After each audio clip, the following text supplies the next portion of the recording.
E questo secondo lei è un po' che a volte manca, quello che fa perdere i ragazzi oggi, il fatto che non ci sia un certo impegno o una certa forza di volontà nell'affrontare anche le Ma difficoltà. sai, forse io come lei siamo Raccolgo... giovani ed è Mm, facile dire che i ragazzi a volte si scoraggiano, però è altrettanto obiettivo dire che gli adulti stanno facendo anche di tutto per far scoraggiare i ragazzi, perché laddove i ragazzi si trovano a doversi scontrare ogni giorno contro un branco di dinosauri che ha perso l'immaginazione, che a tutti i costi vuole salvaguardare la poltrona, qualunque essa sia, qualsiasi ragazzo di fronte a tutto questo serve una dose di entusiasmo che non sempre noi troviamo tra le nostre mani. E allora la cosa migliore e più triste è quella di prendere, di fare la valigia e di andarsene altrove, pur di salvaguardare i talenti che Dio ha dato. Però di fronte a tutto questo io sono convinto di una cosa, che in questo momento qua è un momento fantastico, perché tutti i paesi che sono affacciati sul mar Mediterraneo ci stanno anticipando quello che arriverà in mhm. Italia, ovvero sia dove no, il popolo dei dinosauri non si sta rendendo conto che senza che nessuno se ne accorga i ragazzi tra di loro si stanno alleando e quando questi si sveglieranno i dinosauri non riusciranno più a tenere il loro passo e quel giorno ci divertiremo tutti. Possiamo anche dire che dobbiamo ringraziare i social network, questo è nuovo, la tecnologia che ci permette magari di unirci, quella che fu la rivoluzione di una volta, no? Una volta la si faceva nelle piazze con il 68, oggi i ragazzi si trovano su Facebook, io sono Certo, sicura che anche lei ha un certo, account di Facebook, certo. non avevo dubbi. Ecco, ad esempio su Facebook che cosa le scrivono i ragazzi? Ma se sono sincero arriva un po' di tutto perché oltre a Facebook abbiamo anche questo sito che si intitola Sulla strada di Emmaus.it, Mhm. che è una specie di parrocchia virtuale e che io ho messo in piedi per scherzo quando non c'avevo più una parrocchia concreta per non soffrire di nostalgia, di solitudine. E quindi mi sono messo così e ho visto che nel giro di 2, 3, 5 mesi più di 1000 ragazzi si sono iscritti dentro questa parrocchia, hanno cominciato a commentare il Vangelo, a commentare tutti i post che vengono lasciati anche attraverso Facebook. Io penso che questo è lo strumento che hanno in mano oggi i ragazzi per rovesciare il potere che c'è. Perché di fronte ad una vecchiaia mentale che non riesce a capire che questi sono i linguaggi che stanno scrivendo pagine di storia adesso, i ragazzi tra le mani, se hanno voglia, hanno qualcosa di così forte da giocarsi che dalla Spagna alla Francia ci stanno dimostrando che funziona alla meraviglia. E mi ricorderò sempre una lezione che ha fatto Steve Jobs all'Università di Dublino 2 anni fa, quando ha detto una frase che Mhm. secondo me è il Vangelo messo dentro la società d'oggi, quando di fronte, penso fossimo 5.000 studenti all'Università di Dublino, ha detto questa frase qua, ha detto che il futuro appartiene a coloro che hanno il coraggio di intravedere delle cose prima che diventino cose ovvie. E secondo me questa è l'arma che abbiamo in mano noi ragazzi, no, per costruire il futuro, mettendoci quella dose di pazienza di dire vabbè aspettiamo questi ultimi anni perché comunque tanti sentimenti, tanti avvertimenti ci stanno dicendo che il popolo dei dinosauri sta perdendo un pochettino Quindi l'equilibrio, quindi siamo lì noi, lì, lei dice che certo, siamo nel bel mezzo della rivoluzione. certo. Una cosa a me ha colpito in particolar modo, da noi c'è stato il Papa, è stato al Parco San Giuliano poco meno di un mese fa, insomma, e davvero quel parco si è riempito di gente, cioè il Papa, nonostante tutto, varie critiche che comunque ultimamente ci sono anche nei confronti della Chiesa, quello di cui parlavamo prima, una forma di disaffezione, era pieno di giovani. Questa testimonianza comunque nel volerci essere, nell'avere il bisogno di comunità, perché forse a volte è un po' questo quello che ci manca, il senso di comunità, per farci Certo. sentire che con la forza possiamo anche costruire Ma io penso che qualcosa. è questo il valore anche di questi grandi meeting, come possono essere per esempio la giornata mondiale delle gioventù di quest'estate, questi grandi raduni, che servono secondo me,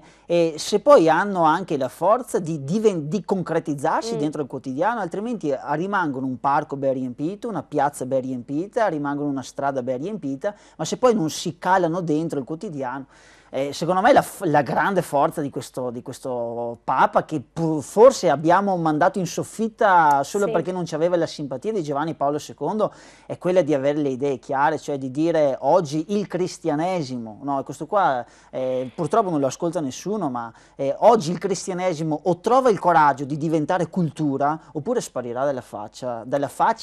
non dalla faccia della terra, ma sparirà da quegli incroci dove si giocano oggi le grandi mosse della cultura moderna. Allora, oggi sulle pagine di un noto quotidiano nazionale c'era una dichiarazione del Papa, poi che sia stata travisata o meno, era una dichiarazione abbastanza chiara. La convivenza non è una famiglia. Da sempre la Chiesa ha avuto tutta una serie di principi per i quali, ad esempio, chi ha un divorzio alle spalle non può fare la comunione, chi la convivenza non è accettata, tante cose non sono accettate, cose che magari vanno un po' in collisione con quella che è la vita naturale di moltissime persone, certe abitudini che ormai abbiamo perso. Come riuscire, secondo lei, a trovare la via di mezzo tra quello dei precetti che la Chiesa in qualche modo impone e poi la vita personale di ognuno di noi fatta anche, insomma, Ma penso che questa qua sia una delle tematiche anche più scottanti, ma per un certo verso anche più sofferenti, che producono più sofferenze, soprattutto, e lo sottolineo questo, nella vita di tutti quei parroci, di tutti quei preti che dopo aver letto i precetti si trovano lì, no, dove vive la gente, a dover a volte raccogliere anche le lacrime, le ferite di chi a volte è costretto ad una scelta nonostante la sua volontà. Io penso che la Chiesa, e soprattutto il Santo Padre, abbia il dovere, e guai se non lo facesse, di tenere additato quello che è il top. Alla fine il cristianesimo io lo paragono sempre ad una sfilata di moda, quello è il top. Poi ogni stilista riesce a concretizzare qualcosa, però le sfilate servono perché noi dobbiamo tenere presente quello che è il top, e questo è il Vangelo di Gesù Cristo. Gesù Cristo che per primo poi di fronte ad una peccatrice, di fronte alla moroissa, di fronte ai mendicanti, di fronte a tutte le sfaccettature della vita, ha avuto la grande eleganza, ok, di mettere prima del sabato, di mettere l'uomo, ovvero sia quello di salvare il principio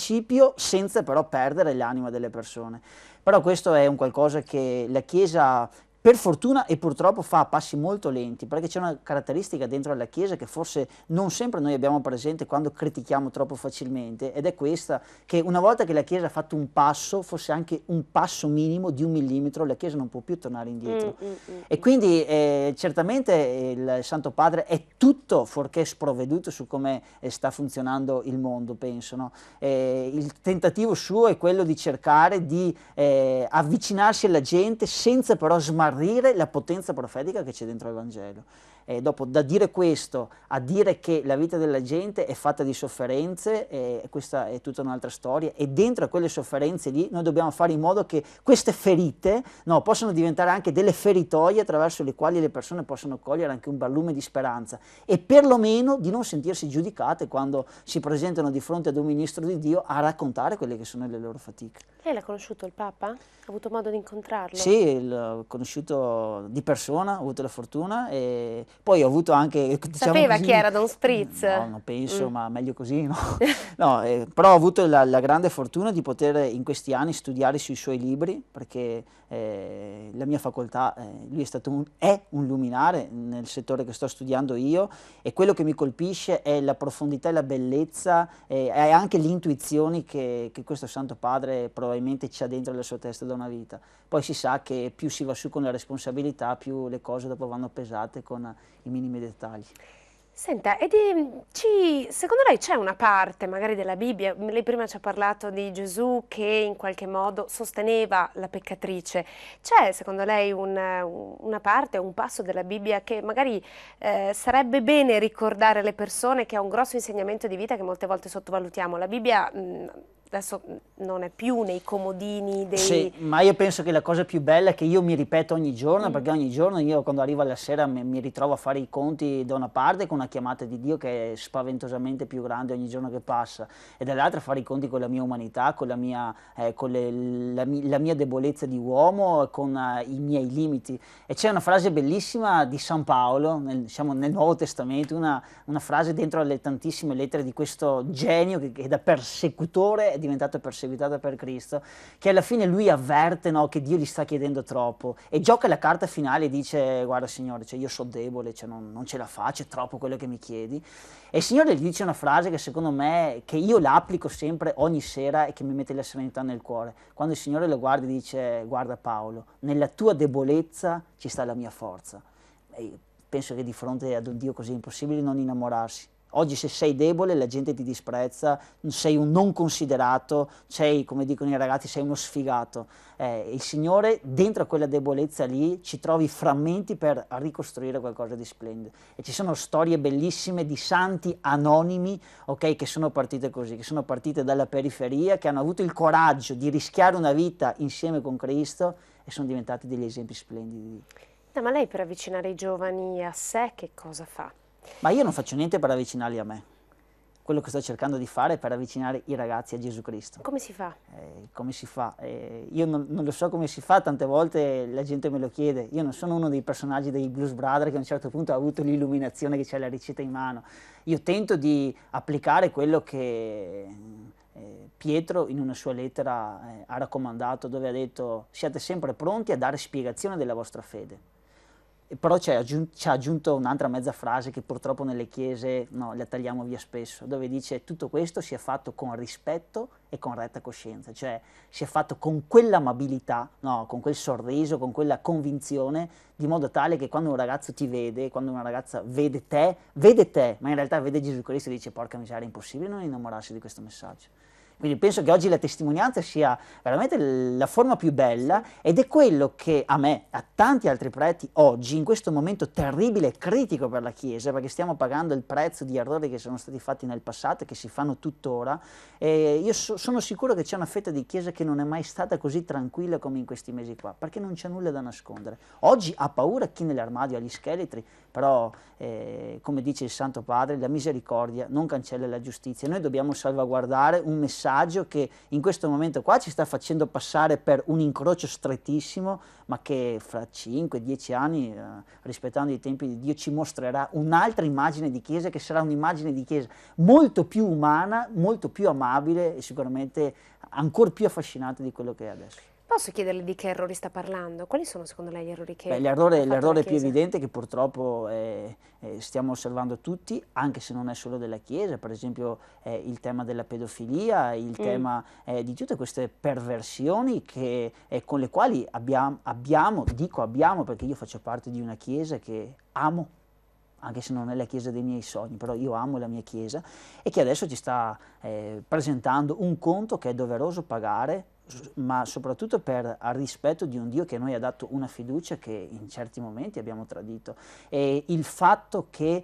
la percentuale di preti coinvolti in questo sia minima non giustifica o non diminuisce la gravità del gesto compiuto. Perché nei confronti della gente, io penso quando ero per esempio in parrocchia, che ti affida dei bambini durante i campi scuola, della gente che vede nell'oratorio, nel patronato, nella chiesa ancora un, diciamo così, tra virgolette, un cortile dove poter educare un figlio, giocare con quella fiducia lì significa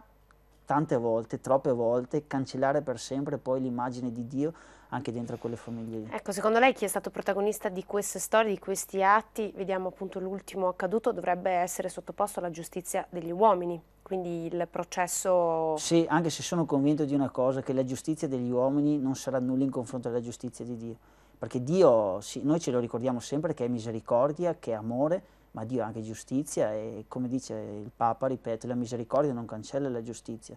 Poi sai, va anche detto che dietro ad ogni errore comunque c'è un cuore che magari è solo, che magari è disordinato e che chissà per quali motivi è arrivato a quei gesti lì. Io penso che se oggi nella Chiesa, dentro alla mia Chiesa, che ripeto, una Chiesa che amo, anche se non è la Chiesa dei miei sogni, ok? Se dentro la Chiesa ci ricordassimo per esempio che dietro alla faccia di un prete che ha 31 anni c'è anche un ragazzo che ha 31 anni, un ragazzo che tante volte la sera piange, ride, che ha le sue passioni, che ha le sue amicizie, che crea le sue relazioni, io penso che forse qualche prete in più riusciremo a salvarlo da questo magari fuggi generale